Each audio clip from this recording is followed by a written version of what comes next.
நம்ம ரொம்ப சந்தோஷப்படக்கூடிய ஒரு விஷயம் முருகன் வழிபாடு.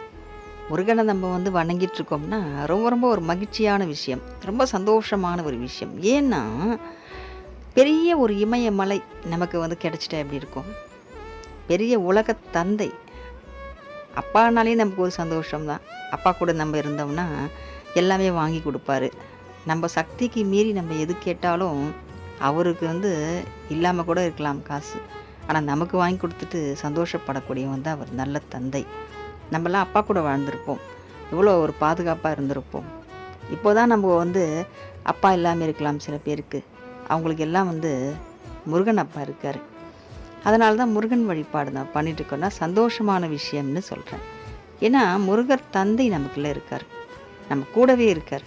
நம்ம எதை கேட்டாலும் வாங்கி குடுப்பார். அது எதுவா கூட இருக்கட்டும். ஒரு பொருளா இருக்கட்டும், நம்ம வாங்கக்கூடிய இடமா இருக்கலாம், ஒரு வீடு கட்டணும்னு எண்ணம் இருக்கலாம், இந்த நபரை நான் கல்யாணம் பண்ணணும்னு ஒரு ஆசை இருக்கலாம், எனக்கு இப்படி ஒரு குழந்தை வேணும்னு நமக்கு ஒரு அழகான ஒரு எண்ணம் இருக்கலாம். இப்படி நமக்கு என்னவோ ஒரு தேவைகள் நமக்கு இருக்கலாம். அது எல்லாமே நம்ம அப்பா வாங்கி கொடுப்பார். மனுஷனான அப்பாவா நம்ம அப்பா கூட வளர்ந்துருப்போம். நம்ம அப்பாவே நம்ம மனசு நோகக்கூடாதுன்னு எல்லாமே அவர் சக்திக்கு மீறி வாங்கி கொடுத்துருக்காருன்னா, கடவுளான தந்தை நம்ம முருகன் தந்தை. நம்ம அப்பாவால் முடியாத விஷயம் எதுவுமே கிடையாது. முருகனால் முடியாதது சாத்தியமே கிடையாது. எல்லாம் முருகனால் முடியும். உலகத்தில் இருக்க எதை வேணும்னாலும் முருகனால் வாங்கி தர முடியும். அப்படி ஒரு தந்தை நம்ம கூட இருக்காரு. நம்ம முருகன் தந்தையை வணங்கிட்டு இருக்கோம். அப்போது சந்தோஷப்படக்கூடிய விஷயம் இது.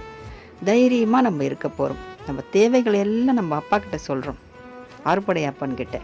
அவர் நமக்கு நடத்தி வைக்க போகிறாரு, வாங்கி கொடுக்க போகிறாரு, நம்மளை செயல்பட வைக்க போகிறாரு. நம்ம இனிமேல் வாழ போகிறோம்.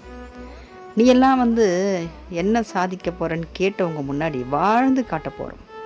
அவங்களுடைய வாய் அடைக்கிற மாதிரி நம்ம வாழ்ந்த காட்ட போகிறோம். நம்மளை வாழ வைப்பார் நம்ம முருகர். நம்மளை வாழ வச்சு அவங்க முன்னாடி காட்டுவார். வாழ்கிறாங்கப்பா அப்படின்னு அவங்களே சொல்ல வைப்பார் நம்மளை. அந்த அளவுக்கு நம்ம உயர போகிறோம், வாழ போகிறோம். நம்ம மனசு எதெல்லாம் இல்லையோன்னு இயங்குச்சோ அதெல்லாம் கிடைச்ச சந்தோஷத்தில் ரொம்ப சந்தோஷப்பட்டு இனிமையாக நம்ம வாழ போகிறோம். நம்ம மனசு இனிமேல் கவலையே படாது, சந்தோஷமாக இருக்கும். ஏன்னா அது முருகர் வாழ்கிற மனசு இல்லையா? நிச்சயமாக நம்ம சந்தோஷமாக இருப்போம்.